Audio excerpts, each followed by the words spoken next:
Hello everybody, I am Matt Agee. I'm the building principal at Pacific Intermediate, and today I'm going to read to you guys The Polar Express.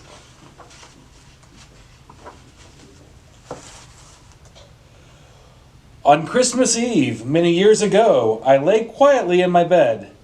I did not rustle the sheets. I breathed slowly and silently.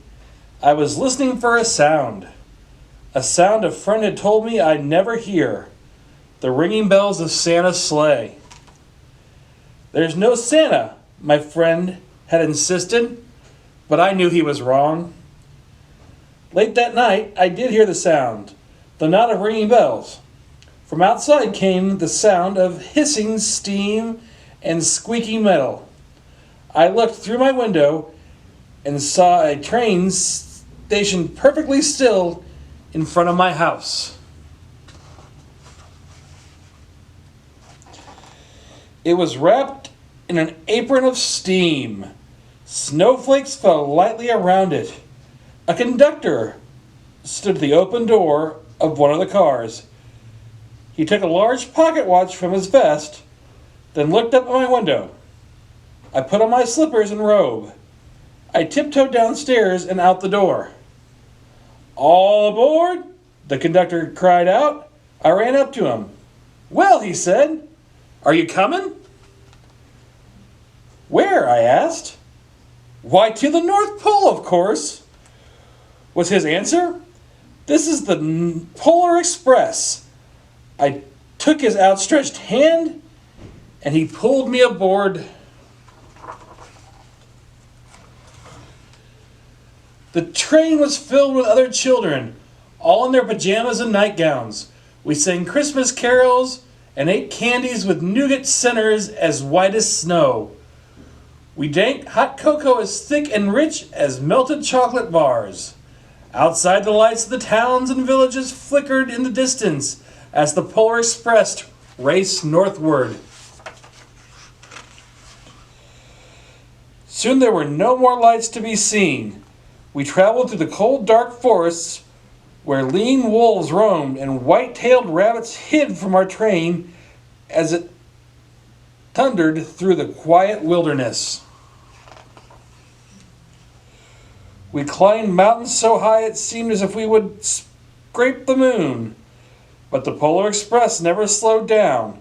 Faster and faster we ran along, rolling over peaks and through valleys like a car on a roller coaster. The mountains turned into hills, the hills to snow-covered plains. We crossed a barren desert of ice, the great polar ice cap. Lights appeared in the distance. They looked like the lights of a strange ocean liner sailing on a frozen sea. "There," said the conductor, "is the North Pole." The North Pole, it was a huge city standing alone at the top of the world, filled with factories everywhere. Christmas toys were made. At first we saw no elves.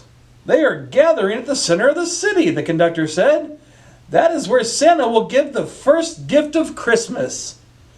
"Whoever receives the first gift?" we all asked. The conductor answered, "He will choose one of you." "Look!" shouted one of the children, "the elves!" Outside we saw hundreds of elves. As our train drew closer to the center of the North Pole, we slowed to a crawl. So crowded were the streets with Santa's helpers. When the Polar Express could go no further, we stopped and the conductor led us outside.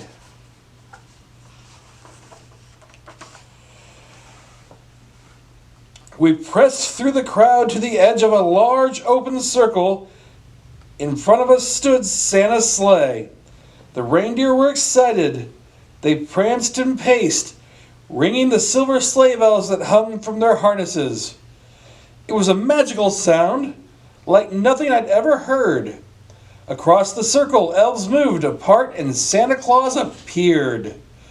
The elves cheered wildly. He marched over to us and, pointing to me, said, Let's have this fellow here.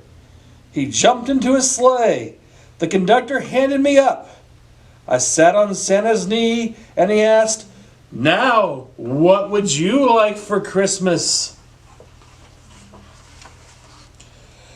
I knew that I could have any gift I could imagine, but the thing I wanted most for Christmas was not inside Santa's giant bag.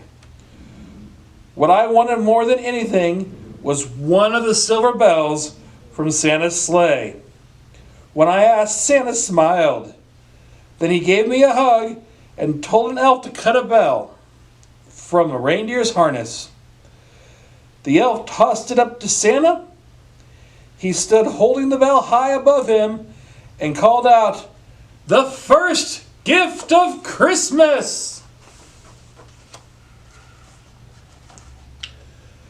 A clock struck midnight as the elves roared their approval.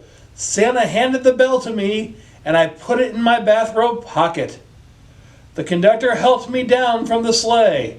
Santa shouted out the reindeers' names and cracked his whip. His team charged forward and climbed into the air. Santa circled above us, then disappeared in the cold, dark polar sky.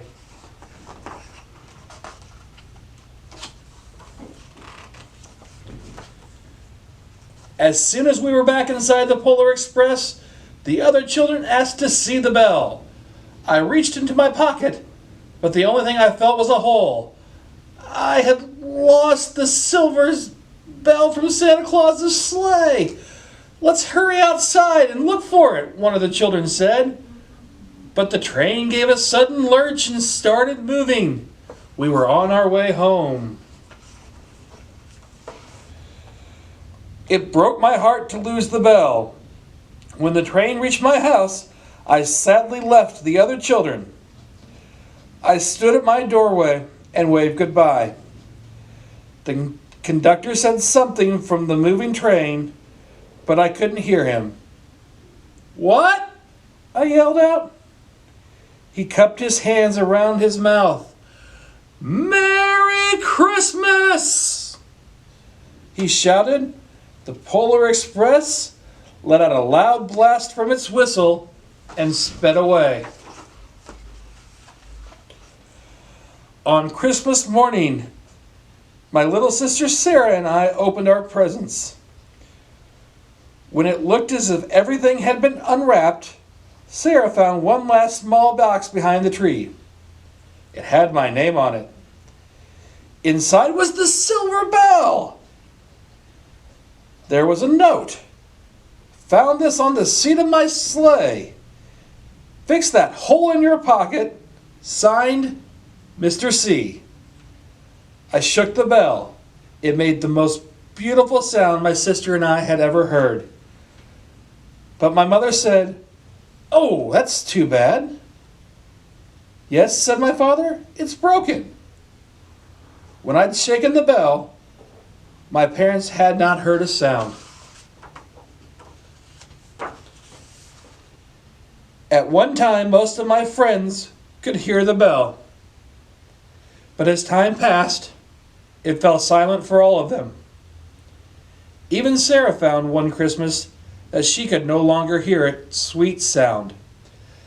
Though I've grown old, the bell still rings for me, as it does for all who truly believe.